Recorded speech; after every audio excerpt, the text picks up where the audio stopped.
ষ্টুডিঅ'ত পোৱা নেত্ৰজিৎ বৰা। দেশত এইবাৰ কক্ৰোচ জনতা পাৰ্টিৰ প্ৰতিবাদ।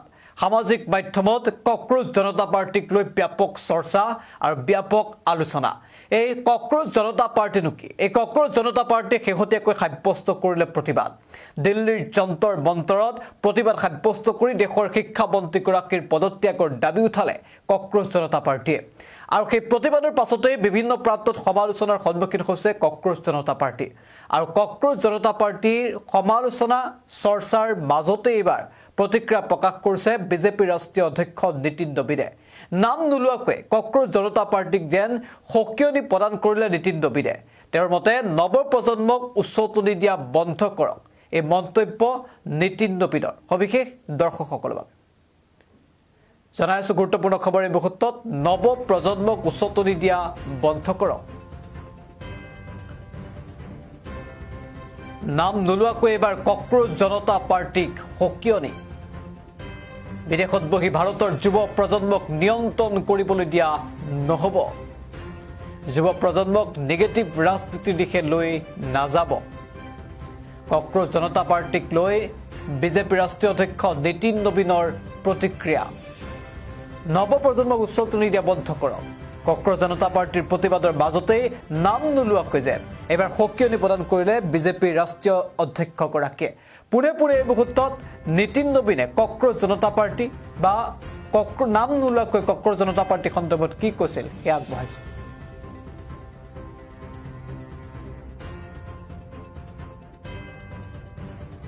आज के समय में एक ऐसी परिस्थिति भी है जिसकी ओर आप सबका ध्यान मैं ले जाना चाहता हूं। आज का युवा निश्चित रूप से आज का युवा देश के निर्माण के लिए काम करना चाहता है, अपने भविष्य को सुरक्षित रखने के लिए काम करना चाहता है। लेकिन कुछ लोगों ने इस देश के युवाओं को एंटी एस्टेब्लिशमेंट नाम दे दिया। मैं मानता हूं कि देश का युवा इनोवेशन के लिए जाना जाएगा, देश का युवा क्रिएशन के लिए जाना जाएगा। पड़ोसी देशों के मुल्क में एक एंटी एस्टेब्लिशमेंट वर्ड चल रहा है। वो एंटी एस्टेब्लिशमेंट वर्ड कभी भारत के युवाओं के लिए नहीं हो सकता है। भारत का युवा निर्माण करने के लिए जानता है। भारत का युवा अनुशासन के साथ देश के निर्माण के लिए काम करेगा। आज अगर मैं कहता हूं कि 2 लाख स्टार्टअप बने, आज हमारे इतने मेडिकल कॉलेज, इंजीनियरिंग कॉलेज बन रहे हैं, हमारे इतने चिकित्सक निकल रहे हैं, हम यूनिकॉर्न की दिशा में आगे बढ़ रहे हैं, हम आईटी का हब बनाना चाहते हैं, तो ये कहीं ना कहीं देश के युवाओं का पुरुषार्थ है। उसके बल पर हम ये काम करने के लिए आगे बढ़ रहे हैं। इसलिए मैं कहता हूं कि जो लोग इस देश के युवाओं को निगेटिव पॉलिटिक्स के लिए ले जाना चाहते हैं, मैं उनको चेतावनी देता हूं कि भारत का युवा पॉजिटिव पॉलिटिक्स करेगा। हम लोकतंत्र के आधार पर निश्चित रूप से हर प्रकार का विरोध करेंगे, पर लोकतंत्र के मापदंड को खत्म नहीं करेंगे।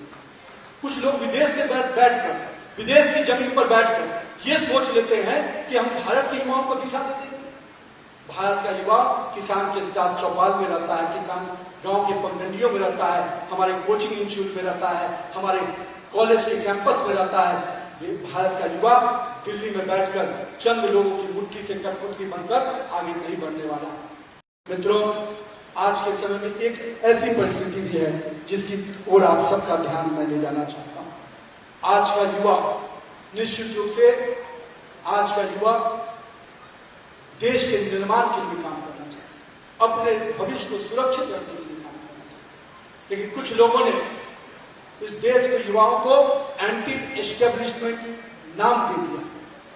मैं मानता हूं कि देश का युवा इनोवेशन के लिए जाना जाएगा, देश का युवा क्रिएशन के लिए जाना जाएगा। पड़ोसी देशों के मुल्क में एक एंटी एस्टेब्लिशमेंट वर्ड चल रहा है। वो एंटी एस्टेब्लिशमेंट वर्ड कभी भारत के युवाओं के लिए नहीं हो सकता है। भारत का युवा निर्माण करने के लिए जानता है। भारत का युवा अनुशासन के साथ देश के निर्माण के लिए काम करेगा। आज अगर मैं कहता हूं कि 2 लाख स्टार्टअप बने, आज हमारे इतने मेडिकल कॉलेज, इंजीनियरिंग कॉलेज बन रहे हैं, हमारे इतने चिकित्सक निकल रहे हैं, हम यूनिकॉर्न की दिशा में आगे बढ़ रहे हैं, हम आईटी का हब बनाना चाहते हैं, तो ये कहीं ना कहीं देश के युवाओं का पुरुषार्थ है। उसके बल पर हम ये काम करने के लिए आगे बढ़ रहे हैं। इसलिए मैं कहता हूं कि जो लोग इस देश के युवाओं को निगेटिव पॉलिटिक्स के लिए ले जाना चाहते हैं, मैं उनको चेतावनी देता हूं कि भारत का युवा पॉजिटिव पॉलिटिक्स करेगा। हम लोकतंत्र के आधार पर निश्चित रूप से हर प्रकार का विरोध करेंगे, पर लोकतंत्र के मापदंड को खत्म नहीं करेंगे।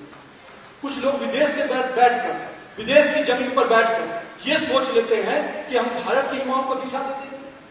भारत का युवा किसान के साथ चौपाल में रहता है, किसान गांव के पगडंडियों में रहता है, हमारे कोचिंग इंस्टीट्यूट में रहता है, हमारे कॉलेज के कैंपस में रहता है। ये भारत का युवा दिल्ली में बैठकर चंद लोगों की मुट्ठी से कठपुतली बनकर आगे नहीं बढ़ने वाला। मित्रों, आज के समय